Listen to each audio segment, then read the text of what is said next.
Hello everybody! Today I'm sharing with you how to make crepes, a perfect dish to share with the whole family. First, in a large bowl, combine the flour, sugar and salt. Mix them together with a spoon until well combined.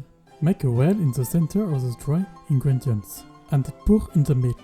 Crack the eggs into the milk and whisk everything together until the batter becomes smooth.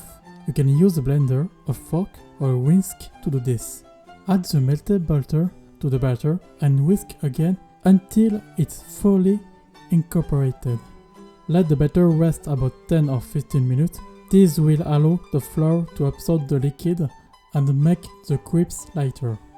Heat a non-stick frying pan or skillet over medium heat. If your pan is not non-stick, you can lightly grease it with a small amount of butter. Once the pan is hot, pour a small ladleful of batter into the center of the pan. Tilt and swirl the pan to spread the batter evenly and create a thin layer.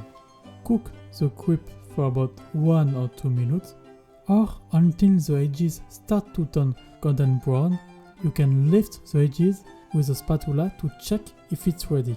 Flip the crepe using a spatula or by carefully tossing it in the air if you are feeling adventurous. Cook for an additional 1 or 2 minutes on the other side. Remove the cooked crepe from the pan and place it on the plate. You can stack the crepe on top of each other as you cook the remaining batter. Repeat steps 6 to 9 until you have used up all the batter, making more crepes as needed. Serve the crepe warm with your favorite toppings of food. You can put ham and cheese, or you can try sprinkling Nutella, jam or fresh fruits on the crepes. But what do you want? Roll up or fold your crepe and enjoy your delicious homemade crepes.